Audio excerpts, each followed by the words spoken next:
And we're live. It's Whiskey Watches the Wheels, and we are back for another one. As usual, I'm the fundamental Matt Green, and those are the other guys. We have we don't have a new guy. He was here last week. I'm Guy George, Warren. how you doing, buddy? Hello. All right. Glad to be back, guys. Thanks for having me. Yeah. We'll mention just, Kevin's got a lot of stuff going on at work, so he's going to take a small hiatus. And George did such a phenomenal job last week. We had invited him back to be part of the podcast semi-permanently, if not permanently. Going forward, we may just have 5 guys on here, which is fine with me. I mean, they make a great burger. So we can do rotate in and out. Yeah, exactly. Well, like we talked about in the group text, I won't be here next week if you guys decide to record because I have work duties. How's everyone doing? Everyone have a good week so far? Not bad. Oh, great. Well, that sounds so encouraging, Casey. Well, Casey, how is your year starting off as far as on the work side? Yeah, it's always starting the year is a little slow because people like over order at the end of the year to help me out to close out the year, and so January, like I'm doing cases, like working, but there's not a lot of things being restocked because everything's stocked up so much, so it's a little slow. So, but you still have to do all that travel, right? Just to be in front of everybody and for surgeries and such. So, what's your car situation now? It's up in the air. Things are in motion. It'll be a little surprise. I won't reveal it. I'm pulling a James, and I'm just going to show up. I love it. Just show up with a new car, and be like, "Hey, I've been working on this for like 6 months. I didn't tell you guys." But I got something, and was going to go pick it up this weekend. I might not because of all this stuff. We're going to give it another 24 hours to see how the weather kind of settles in and what's actually, or more likely to show up. But if we go, we'll leave first thing Saturday morning and we'll drive back Saturday, Sunday, maybe Monday if we get a wild hair. But probably be back on Sunday. And if not, I'll go get it next Saturday and do the same little trip home. So it's more than a state away is what you're saying? Yes. Always, okay. Right? I can't buy anything local. That would be too easy. No, but I had a vehicle that I wanted, or that I like, and I don't necessarily care where it comes from. I'll just go get it if it's got the right options and stuff. Because Ashley and I, we love a good road trip, and so doing a cross country drive in 3 days is not beyond us. And we've done it, both Cayennes were purchased out in California and driven home. And so, if we had to do this for this car as well, we are all for it. Cool. That's awesome. That's great. You build memories before you even get the car home, right? Yeah. It's a lot of fun. You get to know the car, number one. But number two, it's like, I just want to find the specific car with the options. I kind of have a mental option list of what I want. And you all know how particular some cars can be on trim levels or, options. And so I just if there's no price difference, what the hell? You take a $300 plane ticket, you drive it back, no big deal. So speaking of buying new cars, let me just say, I didn't buy a new car this week. Oh man, I was waiting for it. But so,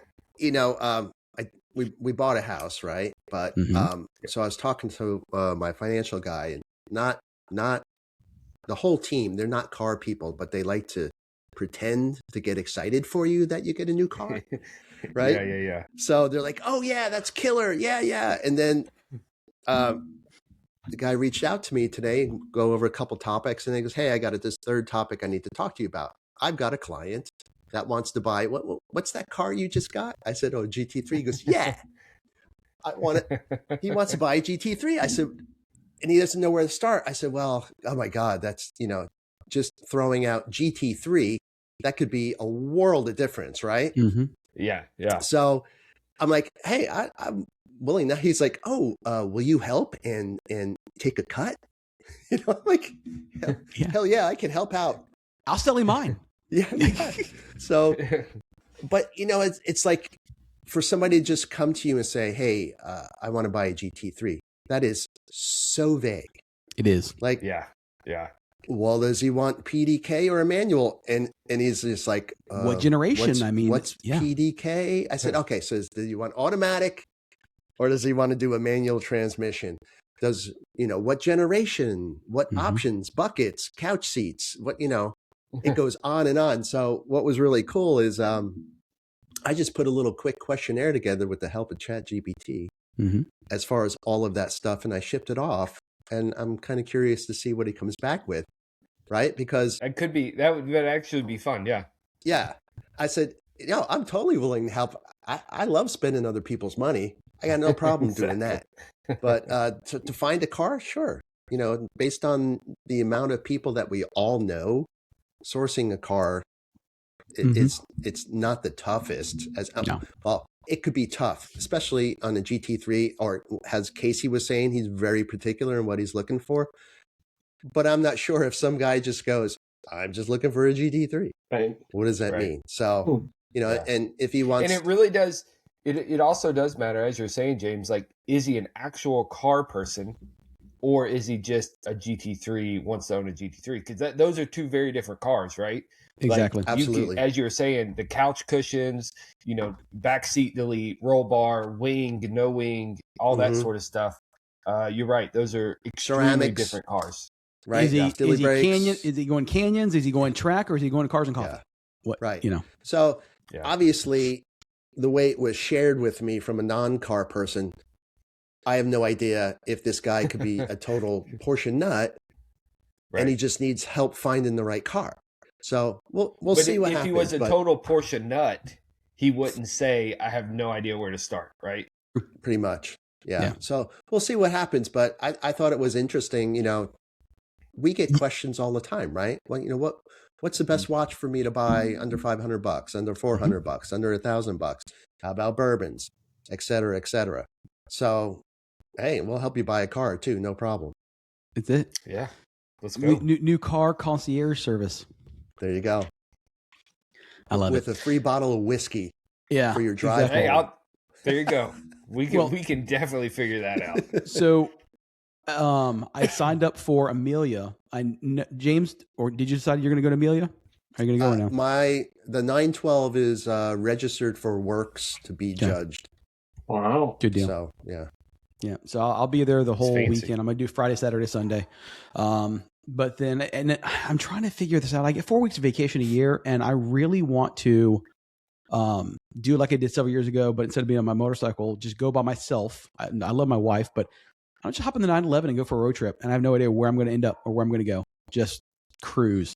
So I'm going to try to, wherever I go. I would love to tee it on to Amelia's. I would already be out that way, but I don't know if that's going to, it may be too soon. So I may have to wait till, summertime to do something, but I'm definitely going to do something this year. Well, if I ever get my car back, which is, questionable, I'm headed to South Dakota. I'm going to go to the problem Dakotas. For me, it's such a long drive from me. I know. I mean, I was up there years ago on motorcycle and did, Sturgis and that aspect of it. But I want to go back in the car, do several days of driving, kind of see the same sights, but just in the car. I think the experience would be completely different. Mm-hmm. Yeah. Guys, talk amongst yourselves. I have to go strangle a 19-year-old dog because she's driving me crazy. Hang tight 1 second. I guess we'll edit that. Yeah, just edit Matt out, period. So what? Amelia's March, right? Yeah, I don't know the exact date, but it's coming up quick. Yeah. I want to say it's the second weekend of March because I think it overlaps with the SEC basketball tournament, which I historically try to go to. But I think it's close to my birthday. Yeah, that means it's close to your birthday. Yeah, exactly. Right? Easy put together, right? Yeah. Need to make it up north for the Porsche Platica, and we can make our own drive. I want to go to that. I'm That's definitely awesome. doing that. Mm-hmm. I'm definitely. So my February every weekend is packed. So I've got Gator Crawl. I've got moving a house. Oh, that'll be the worst. On Valentine's too. So here you go, honey. Bought a house. When's Gator Crawl? That's a pretty big gift. James, when's Gator Crawl? It's the first week of February. 5 and 6, Okay. I think it is. 5, So 6, just a couple 7. weeks on that. Okay. Yeah. So, but then the last weekend after either traveling, and then the third weekend we go to Nashville to see Billy Strings at the Ryman. So really Very looking cool. forward Nice. to that. That'd be cool. Yeah. But then the last weekend of the month is the Lit Show out in LA. Has anybody ever been to that? No. Okay. So Is this another pot thing? no, it's a Porsche thing. Oh, okay. So it is kind of a ephemeral show, right? Where it's got all kinds of goodies and parts and all kinds of stuff that you'd want to hunt down for your car or Like for a swap your meet. garage or for your home. But it's out by the LA airport, I believe it is, every year. LA and Lit and Toy Yeah. Show. Yep, LA Lit. And it's always a good show, but we've never been. Dave and I have never been. We plan on it every year, but it's kind of crazy. So it's one of those, do I just push through the month of February and travel every weekend, you know, to finally get out there? I think it would be fun. Well, I want to go to, have you all heard of Unstock? The show called Unstock. So it is, I want to say it may even be put on by PCA. I'm not sure, but it's always in California, but it's basically a show for only modified Porsches, you know? Okay. So it's not, Nice. you won't have the normal, oh my God, it's, you know, paint to sample this and It's a you know, 993 turbo. Yeah, stock. right. Yeah, exactly. You don't get any of that. Everything has to be modified. And so that's kind of up our alley. So I want to go, but every time it's always in California. They've never had an East Coast version of it. No. Well, the Platica it looks super cool. Was that Casey? Awesome. What was it last year? I was going to say, GT, and then this year it's a 911R. Nice. Unstock is a PCA event, Is it? November Okay. 16th. Oh, that was last year. So it'll be sometime in November. But it looks like they haven't posted this year's dates. Probably in California, like it always is. No. But yeah, it looks cool. I never turned down a trip to California, but No. this Platica, it seems like, I don't know how long it's been around, I think but this is the I know third third year, I know last year it kind of blew up, right? So it was either they stepped up their marketing or it just had great buzz and build up. But it was definitely a show I wanted to go to, and just the location at this, is it a quarry or a gorge or something? Mhm. Yeah. At the Korea. Sweet. Corey, yeah. That's So cool. I think that would be really good. You know, it's like, you know, Patrick putting together the Lufta cult. Yeah. You know, it kind of set the fire, you know, where everyone kind of saw the success there and are kind of doing their own spin on it. Yeah. So I'm all for it. You know, I think that each one of them does something a little bit different. I'm all for anything. I shouldn't say it this way, but anything that's not currently owned by Haggerty, because everything Haggerty buys, and I'm a Haggerty insurance guy, and I like Haggerty, but everything they buy car show wise just goes to fucking shit. Well, not only what that, I mean by that is just cost. I mean everything just because now it's not. It's commercial. It's a business. Yeah, it's a business at that point, and it's run like a business. And as a businessman, I understand it, but it makes it frustrating. I mean, everything, like even this year, 3 years ago, 4 years ago, maybe 5 years ago, whatever my first works was, I remember the tickets were like $45, $50. Even this year, a regular ticket just to get in was like $100 for corral parking. Just $100. I mean, everything is like doubled over the last 5 years. You get a bag that you'll never use, plus a couple coupons and, I don't know, a drinky cup. Me and Stacey took a load down to the Goodwill. Every year we do like a bunch of stuff. We clean house, and we took a load to the Goodwill earlier this year, and it literally was like 5 Porsche bags of every color. There was a yellow one, a green one, a red one, a blue one. Every year is a different color from Works Reunion. So, yeah, I agree with you, Matt. I know that we've touched base on this before. I guess it's that time of year again where we get to bitch about the cost of these shows that Haggerty has. But you know, charging for every single thing is kind of a bummer. I guess you got to pay to play. That's the way it is. So Yeah. Yeah. So All right, so what we got on the agenda? Well, we're gonna do a wristwatch check first. I'll start because I never start, and I'm rocking something I don't hardly ever wear. So I'm wearing a 19. Let's see if we can get it here.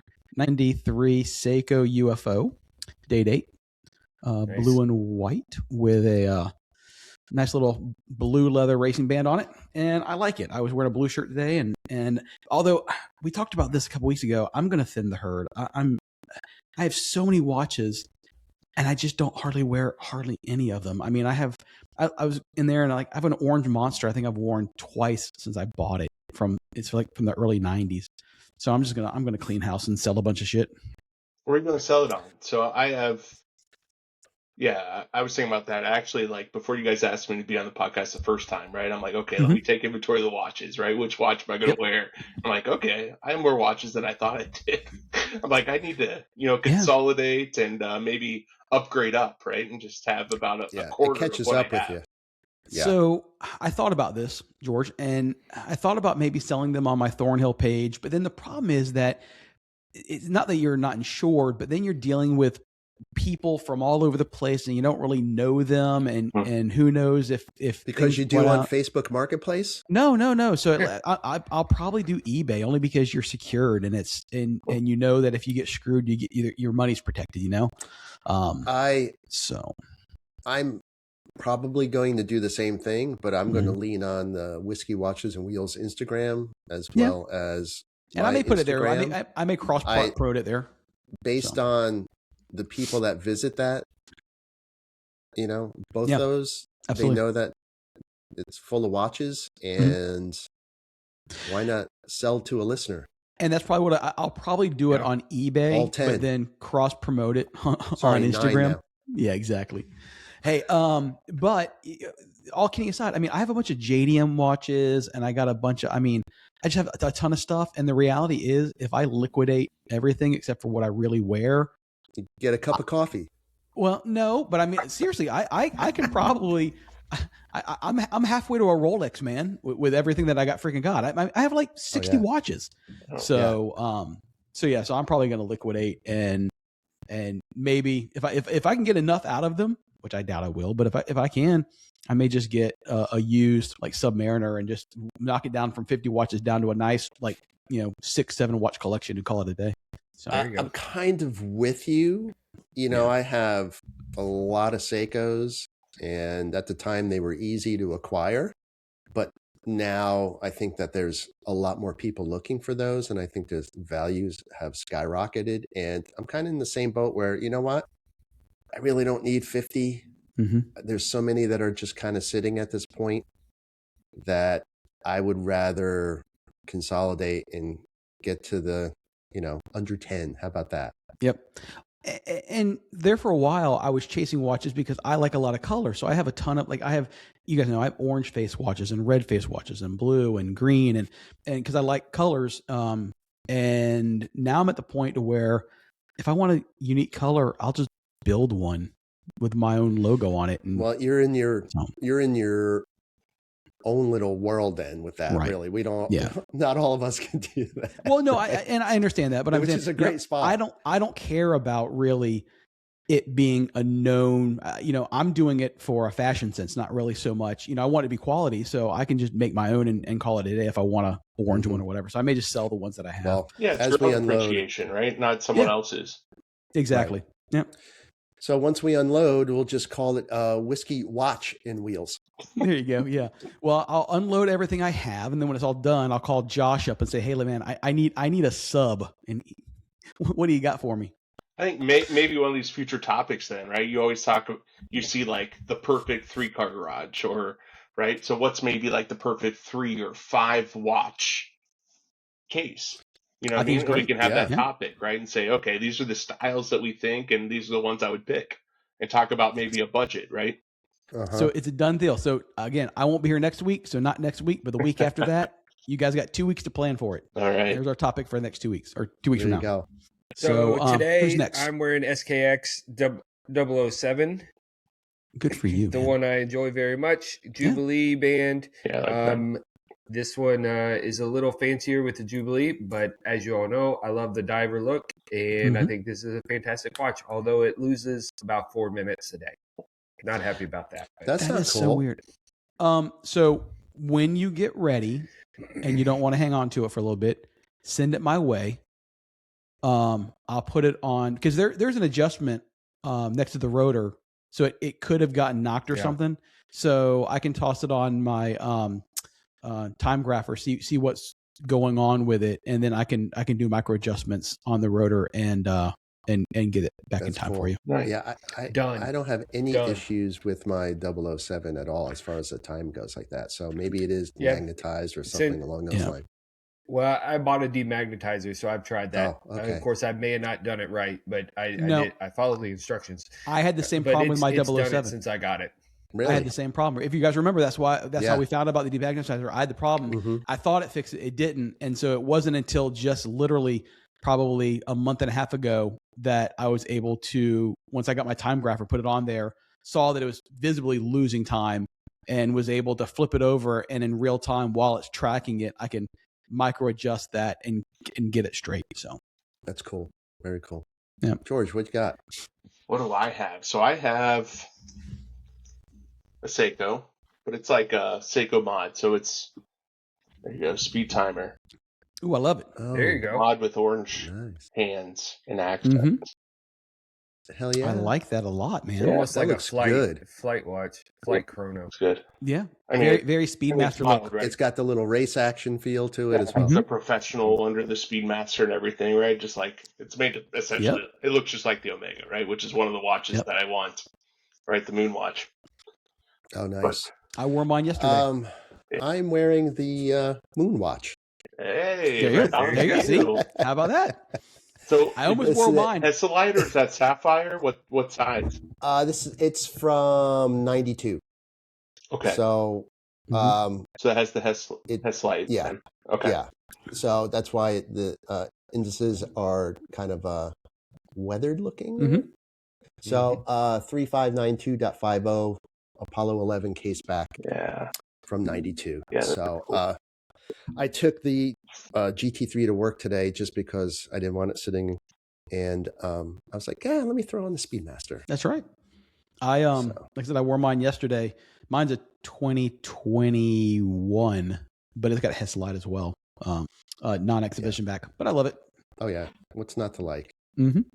So, but chatting with Josh, maybe this one will go. Okay. We'll see. Yeah. So we'll see. You know what? It's why, because Josh wants it, or because you have another one in mind? No, I've got my eye on a few other things. You know, I've had a few of these, and I love this one. It's just that I don't know, I just like something maybe a little bit different. So maybe I'm not gonna lie when I know about that one, James. Yeah. Okay. Well, and I know where you're coming from. I love my Speedmaster. I really do love my Speedmaster. I'll never get rid of it, only because it was an anniversary gift from Stacy. So I'll never get rid of it. But I don't wear it a ton for that. Like, I know for a fact if I had to say a Rolex Submariner, I would wear it 5 times more. I wear my Tag Heuer Aqua Racer 5 times more than I wear the Omega. It's, you know, if I'm wearing a suit or I'm wearing something really nice, I wear it. But other than that, I'd hardly ever wear it. Well, what's really interesting is how large it plays. You know, it's when you don't wear it every day and you switch it out with a lot of different watches, and then you circle back to it, you're like, damn, that's pretty big. So, but I mean, they're great. You know, people wouldn't pine after them if they weren't great looking watches. No, I mean, this Seiko I'm wearing right now, this is from 73. This is a 36 millimeter, and it feels bigger than that. It wears more like a 38. But, you know, I remember at one point in time where I'm 36, I was like, oh my God, this is a little girl's watch. And nowadays it fits perfect. So, well, the new Tudor that they just came out with, which one's that? That comes in a 36 and a 39, and it's a tough choice. It's one of those, I don't think I could buy it without trying it on. So I like Tudor a lot. And I don't have one, but yeah. What I think is interesting is that for quite a while, there were the big watches, right? The big faced watches, and it was a big deal for 4 or 5 years. And now I just see that. Yeah, I just see that being pulled back now. And 36, it's such a classic size, and it seems like so many of the watchmakers are going back to that size as opposed to I was listening to a podcast today, 40, 42. To your point, they were talking exactly about that. They were talking about how, why did some watch manufacturers, Swiss, preferably or primarily Swiss luxury brands, why did some do well and some kind of went to the side, side, kind of like Breitling? And that's what they said. When the trend came out with these big, massive watches, a lot of brands like Breitling chased that and tried to go and get bigger and bigger and bigger. And once that R&D is done and you start making them that way, there's a short window of time, and then people start rolling back, and they were still making big watches, and they became unrelevant. Whereas like Rolex and AP, they continue to make just anywhere between 36 and 40 millimeter, which has always stayed popular. So right. Well, let me see here. Let's see if I can share this quick. I have a big boy wrist, so I'm kind of like, I don't like to go smaller than 40. So I'm kind of in that 40 to 42 is where I look at. Well, and to your point, that's why when I came out with my first watch under my brand is that I did a 40 millimeter for the men's watch and a 36 for the women's version. But I've worn Stacy's just to try it on to make sure the clasp was set and everything. And 36 feels fine on my wrist. I can make it any size. But there you go. So Josh had sent me this. Oh, those are very nice. Yeah, so the Ranger, I think this is really classy, spot on. Yep. So it's a great pilot watch. Yeah, looks really good. Do they call it a pilot or like a field? A field watch. That would be a field watch. Yeah, that'd be a field watch. Yeah, good stuff. So we'll see what comes in next, or we'll see what goes out. Right? So. I've always wanted a Tudor Pelagos and a Black Bay, but I never bothered to jump on ship and buy them. So, although you can get them in the secondary market pretty cheap. The thing is, you say a Black Bay, and then it's like, okay, which one of the 70 different models of Black Bay are you going to grab? That's the thing. I mean, Black Bay really almost became its own, not a sub brand under Tudor. I mean, there's so many different models. It's ridiculous. But honestly, Omega did the same thing with Speedmaster. You have so many different Speedmasters. It's true. I mean, everything from automatic to quartz Speedmasters. I mean, so there's so many different out there. Cool. Is anybody drinking anything? Yeah. Anybody got anything special? I'm drinking Diet Coke and water, so I'm boring. What you got, George? I'll go. I got some Elijah Craig Barrel Proof. Nice. That's good stuff. Very nice. What's the age on it? So this one, I actually don't even know the age on this one. I think this is one of my newer bottles, but I probably have 6 or 7 of these. So this is B519 is the batch, 122 proof. Okay, so those are non-age stated, yeah. Yeah. You got to get one of like the club picks to get the age stated ones right now. I have one of those, but I'd have to look at it. I don't have it memorized, but I have one of those. Yeah, I went through a period of time where my club or a couple clubs I was in was getting a lot of those. So I've got, I think, 8 through 12 year, or 7 through 12 year. I know the range is big. And it's pretty wild, the taste difference. And to me, the 12 years really, at least the bottle I have, is getting over oaked. The sweet spot on theirs, I think, is at 8 to 10. Yeah, and then really they get a little oaky to me. So with these clubs, do you have to buy what they're offering, or do you pass and just pick? So it depends. It depends on the club. Like Columbia House. I was going to say the same thing. Is it like Columbia House or BMG where I'll just get shipments to your door? Yes. Yeah. They're run where they'll do the picks, and they've got, I don't know, 200 members in them, and they only get 120 bottles or whatever. So most of the time there's enough demand out of 200 people to grab a $100 bottle. You buy enough bottles through the year, which is what I'm thinking of, excuse me, off the top of my head was if you buy 7 bottles In the year, you get VIP, so you get first access, and you can usually buy 2 or 3, and then that obviously lessens the number for the rest of them. So again, demand kind of goes up. But they know more or less through doing it over several years, what's going to be popular, what's not. So on the less popular things, they usually just open it up to everybody. On the more popular things, like I got a 9-year Buffalo Trace. Nice. And those Elijah Craigs, they would go pretty fast. Whereas some of the secondarily barreled stuff, like a rare breed, not rare breed, rare character, and the Starlights and Nulus, those sort of things. And what's the one in Northern Kentucky? I can't think of the name right now. New Rift. Those are kind of so plentiful that they just kind of let everybody have at those. Cool. So George, how is it? I love it. I mean, this is one that I enjoy a lot.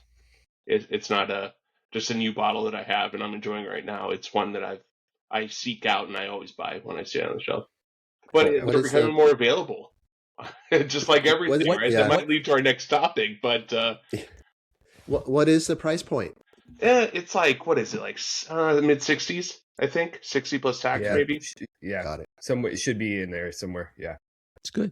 I mean, it's not a rare bottle, but being barrel proof, a lot of people really go after it. But again, it's non-age stated. But I think Elijah Craig does a good job. Heaven Hill does a good job keeping that profile pretty standard on those Elijah Craig. And some people will seek out the different batches too, right? They'll say like, "Oh, the A is better, the B is better," or you get people like kind of being picky about those. I mean, I'm not there because I don't drink it that much, right? And I don't seek it like that, but I just know I like it in general, so I always buy the bottles. Yeah, you collect them all, right? That's it. See, my wife calls it my bourbon collection, but I say no, I drink all of it, so it's not a collection if I'm using it, right? Like exactly. Always changing. Yeah. Kevin actually got me on that Only Drams app. So you guys need to get on there. You guys could see my whole inventory. I scanned every bottle. Mm-hmm. Wow. Good God. Yeah. No. Awesome. Cool. Well, do you want to segue in there, Matt? Okay. Let's tap dance around this a little bit. So for those listening, we are not a political podcast. I'm going to put that out there first and foremost. If you're looking for politics, don't come here. No, we're not the guys that's going to talk about it. It is the news, though, about a potential tariff coming down the pike. If this tariff goes into place, it'll tack on to the existing tariffs, and it's going to affect 6 different European countries, Germany being one of them, and the tariff would increase to 25% starting February 1st if this goes into play. So that being said, what are our thoughts on that? What I mean, in my opinion, this is going to be it's already a tough blow against the German auto market right now, from parts and supply chain and all that. And this is, I'm not going to say nail in the coffin, but this is going to be crazy in pricing. What are y'all's thoughts? Because I mean, the companies, I certainly, France, Germany, UK, Norway, Sweden, Netherlands, Finland. Those are the countries in play. Go ahead. Well, Casey. I would certainly disagree with the statement of nailing the coffin. I don't think that'll ever happen with German automobiles specifically. But if you look at one of the things we talked about several times is a base price 911 is now $126,000, something crazy.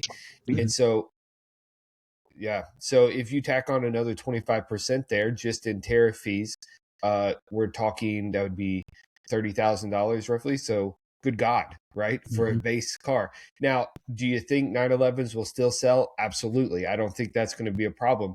Where the problem is where the real moneymaker for the company is in the Macans, Cayennes, and maybe, the Taycans. I don't know how well they're selling. We've talked about that, but really the Macan and the Cayenne, which we know keep that business afloat. And so if you tack on 25% there and a base Macan is what, James, you've looked at them more, but 60, 65. Hold on. Let me look up shitbox. Yeah, because that is a shitbox little vehicle. The base, just the base, right? Okay. That engine is awful. Let's do a timeout for a second here. All right. Because I am driving a white with tan interior, base Macan 2026. Rental car fleet. Right? That, because my car is getting serviced, that is the furthest thing from a Porsche that you can imagine. It is, that motor is a piece of shit. You know what it sounds like? It sounds like the car you rented at the airport and beat the piss out of because you're just trying to get up to speed. And that's how it is. And then once you get up to speed, it's got the base brakes. And my car is a 2018, right? It's almost 10 years older than this car. And I put my brakes on, it's an S, put my brakes on, it stops. So I handled this car like it was the same thing, and it didn't stop. It literally scared me. I had to recalibrate everything. But the motor is terrible. So, but you know what? Side note. No, well, playing devil's advocate for a minute, and we're not going to get off topic, but we are. The base Macan is not for us. All right. That's for someone. I mean, I hate to say it like a status symbol, but that's for someone who's on the come up. They want to get a Porsche. They know nothing about the brand. They're not an automotive enthusiast. They want to drive a brand, and they have a budget. That's what that car is for. Yeah. Okay. So what's the cost to the Porsche brand to be selling this car? Because I don't think even a mom grocery getter is going into this car and say, yeah, this is the one for me. I disagree with you. I disagree. Okay. Everything's relative. And the only everything's relative for sure. And the fact is I've also had a loaner that's the base Macan, and it still feels nicer in there than it does in your average vehicle. So if you're driving an average whatever and you get into that vehicle, there is something still to it that the other brands don't have. And I know we're talking specifically about Porsche here, but you could look probably at those CLA Mercedes or, the A3s, Audis or whatever, but they feel different. The way they're put together is different. And on top of it, you do get a little bit of that, hey, I'm driving a German car. I think that matters. And as you're saying, if someone's on the come up, I think that's exactly what they're looking for. If that car is not in sport mode and you try to pull out, you're getting T-boned. It's terrible. I get it. Yeah. So anyway, where were we? I just had to interject that because I've been driving this thing. Well, we were talking about that going from 50 grand to 75 grand. So well, quick exactly. Base 911 Carrera 135.5 is the base MSRP. Now I will say this, that 135.5 right now is including a current 10% tariff already. So is it? Oh, so just add 15%. Yes. So now so it's not gonna. I don't. On the Porsche.com/USA website. Right. So there's been a 10% tariff against Germany for the last, I don't know, 12 months, 13 months, whatever. So that current price is including the 10%. So it would in essence go up an additional 15% if this tariff went into play. Right. I want to be fair. It's not like it's going to go an additional 25, but still another 15% on top of 135 is still that's a big blow. I mean, the reality is 5-6 years ago, you could get a base 911 it was like 101. Yeah. What's interesting is it's not about the people that would be buying the new cars. It's the people that would be selling their older Porsches, because those prices are bringing up every other used 911. Exactly. So that's your seller. Yeah. Well, and that's what I wanted to touch on is that, I don't know, like Casey, I was being facetious when I said nail in the coffin. I don't really think that's going to happen either. But that being said, I think it's definitely going to be, not that I'm planning on selling my 911. I don't ever plan on selling it, but I definitely see in the used car market, it's going to continue to drive prices upwards. Yeah. So it's definitely going to be a seller's market. I think that companies like Mercedes and BMW and Porsche will be able to ride this out better with their clientele than someone like Volkswagen, because now right now the Golf R is already, well, even a base Golf is 35, 38 grand. Now you're going to add another 15, percent on top of that. Golf R is close to 60. It's like 55. I think the GTIs are in the 40s. So you're going to pay 55, 60 grand for a GTI. That's a tough sell. So here's my question. Who's getting the short end of the stick? Is it the German manufacturer or the American consumer? Well, the way tariffs work, businesses don't pay tariffs. Consumers do. Mm-hmm. And I'm not getting political. That's a economic major stating fact that businesses don't pay tariffs. Countries don't pay tariffs. It all comes back on us. Mm-hmm. Mm-hmm. I'm sorry, we're feeling that price already, right? So the thing is could the whole concept completely backfire, which maybe that's already starting as far as pushback goes. But, just to be on point here, this topic was, I think, a little bit more relevant yesterday than it is today based on some of the news regarding Trump backing down from that. And that's really the point. I mean, these tariffs, and it affects my business. We all know I'm in the stone import industry, so it affects my business dramatically. Yeah, I'm a stoner. My business dramatically, and it literally is a roller coaster right now. You can't predict. We're trying to roll out our 2026 pricing to customers, and we're saying, okay, here's the pricing today. If the tariffs stay where they are, this pricing will stay the way it is. If the tariffs roll back, then this pricing is going to roll back. And if the tariffs go up, then the pricing is going to go up. I mean, there's no way around that. Yeah. And so it's a very volatile landscape right now when it comes to trying to price things out from an economic standpoint. Yeah, what I find interesting is, let's see. So say, all right, right now it's 10%. And say that 10% goes away. Does that mean the prices come down 10% or do they come down 2%? I can't speak for them. I know that in my industry, take advantage of the consumers that are already paying the additional 10%. Now they feel like they're getting it on sale for 2% less when realistically it should be 10%. So, I can't speak for any industry but my own because it's the only one I know. Right now, we get a lot of our products out of India and Brazil. The tariff against India and Brazil is 50% right now. So we are not passing on that full 50% to our customers. We've literally passed on around 28%. Our importation arm is absorbing some of that cost, and we're absorbing some of that cost because you can't throw out a 50% increase. You just can't. Yeah, I mean, you could, but you're not going to. This goes to what you were saying, James. I don't agree with saying that our company is just going to take additional profit. It really depends on the market in which they're in and how competitive it is. In more competitive markets, you're going to see something like Matt's business where the company will take less of a profit to be able to maintain pricing and maintain market share in an area that may have rapidly changing prices. Whereas, say, Porsche comes out and they make basically a year claim on pricing. Pricing's going up, 15% or whatever. It's going to maintain that regardless. We know that Porsche there's not a whole bunch of people cross shopping, with another product line that is significantly different in cost.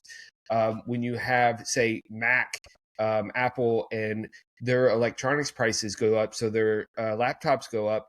Again, there's not a bunch of consumers that are cross shopping a PC versus a Mac. It's kind of like you're in one camp or the other. So Mac continues to raise their prices, and they just, either make more profit when the things come down, or if they feel the pressure, they may come down. But I've never seen a MacBook come down in price. Right. Now, So speaking of I think Mac, it's completely George, what's the market-dependent. iPhone going for now?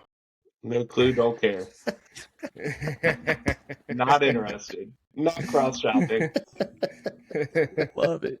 I love Sorry, it. Casey, finish your heavily thought. because of the lower quality and capability. Oh gosh. But I do think it is just market dependent. And when you have That's a good point. maybe Lowe's versus Home Depot, or, Milwaukee versus, I don't know DeWalt or what's whoever. Rigid, Yeah. or whatever. Maybe you'll have to see them kind of compete, and when a tariff or whatever pricing constraints they have either go up or come down, you're going to see them kind of go head to head to fight for market share. That was it. That was the main topic. It's not the segue I expected either. So maybe the next topic would be the segue that I expected from. Yeah. Oh, yeah. So how about that Greenland thing? Yeah. Oh, I love it. So what do we want to talk about next? We want to talk about the spirits industry. Distillery? Yeah. So I saw this article and I just found it. So there's been trickling effects that we've noticed. And this is coming from the guy that doesn't drink bourbon, but I do read the news. And it started a couple weeks ago when the news came out about Jim Beam, there being excess inventory. So they made the decision to not shutter, but stop all production in their Kentucky distribution facility or manufacturing plant for all of 26. They're not going to produce anything in there at all. And then this article I was reading just started outlining all these different distilleries, not just in the bourbon world, but in the vodka world and everything, that have just absolutely filed bankruptcy, over the last, several months. And there was more than I even know about. I don't even know who all these companies are, but in the last 12 months, a company named Boston Harbor Distillery has filed Chapter 11. House Spirits Distillery has filed Chapter 11. Devil's River Distilleries filed Chapter 11. A company called SVG 26 LLC is Chapter 11. E280 Distilling, Chapter 7. AM Scott Distillery, Chapter 11. And then the big dog that I was really surprised about was Stoli Group filing Chapter 7, which means they're gone. That's going to be liquidation. And then, of course, Jim Beam stopping production at their Kentucky plant for all of 2026. So, is the spirits industry on the rope? What's going on? Because I don't really follow that. Well, we've talked several times about what is the Millennium Z or whatever the hell what am I? I'm a millennial. You're a millennium. I don't know. So the Gen people X, my baby. age and younger, are not drinking as much, and I do think that there's been several articles that have come out and said that is affecting the sales, is what I should say. But to your point, Matt, about distilleries, I don't recognize a lot of those, and maybe they're doing clear liquids. But if they're doing any aged product, they likely were not producing it themselves, which means they bought from MGP or Bardstown or Green River or whatever the other producers are. And they bought those several years ago, right? And now prices of that aged product have plummeted. Okay. So if you bought a barrel, which used to go for pre-COVID, let's say, for, $700 for new distilled product, that is, you buy the barrel and age it wherever you are, versus buying it 4 years ago, where the price went up to, $3,000 for that same new distillate. You are upside down multiple times without even putting out a product. Wow. You still haven't poured that into a bottle to get it out yet, and you'll never make up your money, because that bottle that used to sell, even a year ago for $100, $110, put a cool sticker on it, whatever, is now $65. And that model just is not going to float. Or that pricing situation being that far upside down is just not going to work. I would probably take a wild guess here and say the same thing would be happening with some of these microbreweries across the country as well. Not everyone is going to survive when it is the hottest thing going and then things cool down. And we all know it's cooling. One, the point that Casey made regarding age, right? Mm-hmm. And then there's the oversupply, right? But how much of the economy is actually killing that as well? We don't have as much to spend. So, do you want to buy vegetables or do you want to buy bourbon? I'm not asking you guys because I know some of the answers here.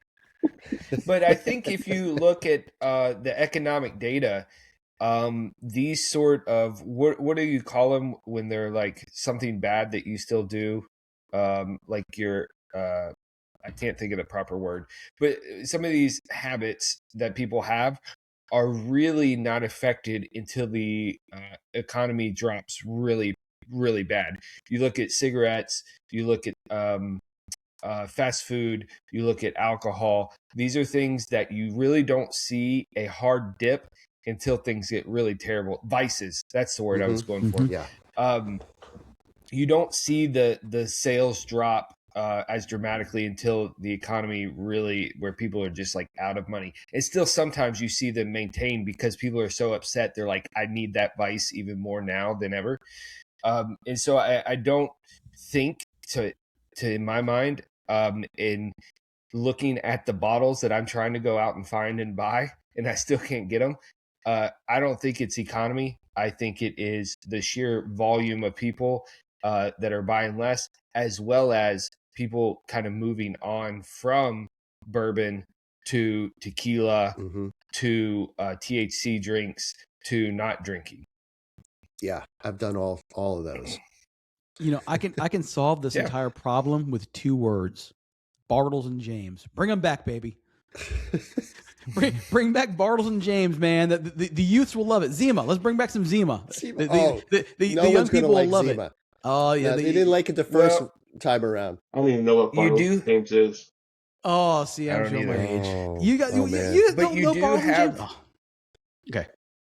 You do have the rise of these RTDs, right? The ready to drink things in the can, right? Yeah. I am a personal fan of the black can Trulies. Like, I freaking love those. Or the long, what are they? I can't think of the name. It's long something. But anyhow, they're really good. Some of them are like gin based, and the Trulies are, you know, vodka based or tequila based. And those are really good, easy to drink. They've got a fair amount of alcohol in them, but they also don't fill you up like beer, right? And it's not as heavy as a bourbon. So I think the RTDs are a big thing. We know the THCs drinks or products are a big thing. And with the younger sub 40-year-olds not drinking as much anyway, I think that's a significant hit to the bottom line. Well, it's really the smaller and craft distilleries that Matt brought up, really. So, well, that's true. And you know, a lot of these craft distilleries are not good.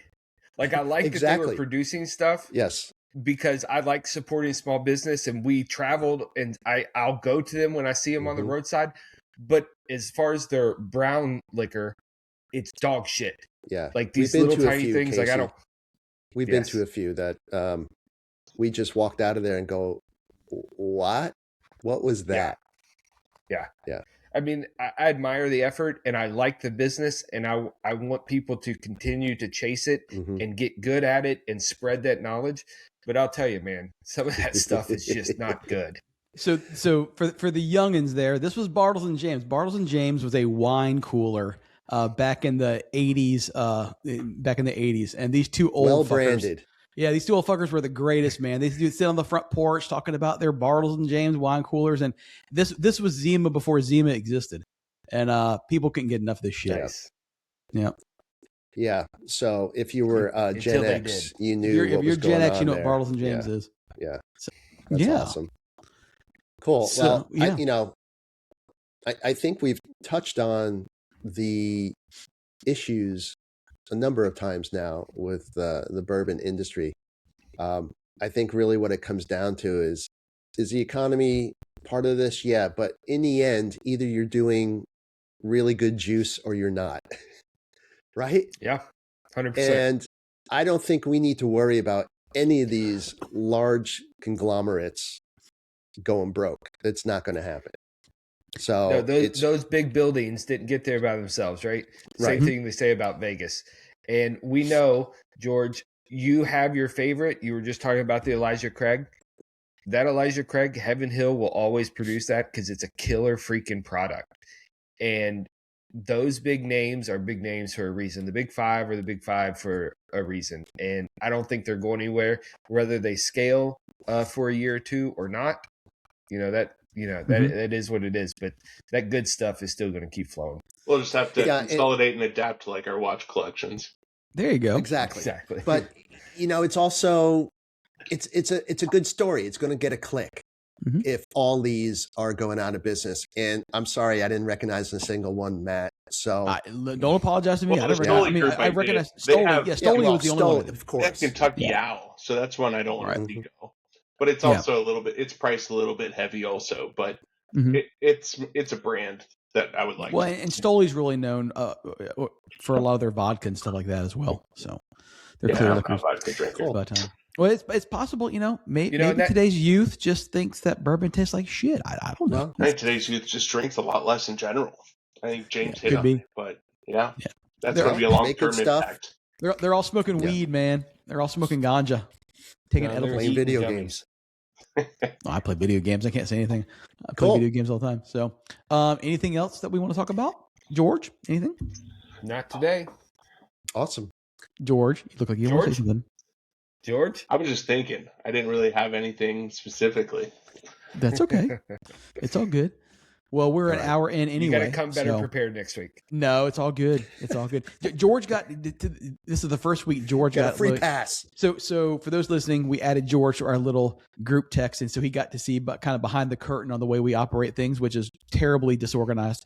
I threw up topics on Monday, and an hour before the podcast, James was like, "What were the topics again?" It's all good. I came prepared. It's all good, man. No, that's what I love about it. Honestly, I prefer honestly not to prepare. I like to just talk about the shit on as we go. If you want to rename this, what's that? Yes. What's that? Here you go. So this wasn't on our group chat, but what do you think about the Formula One teams?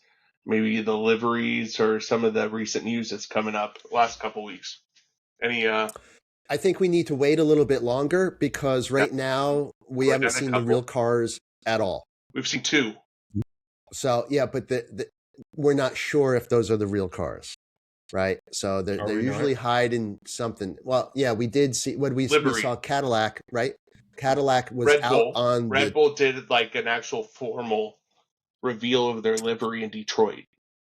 Yes. Did you guys see that? Yes, but I don't think that is the actual final car.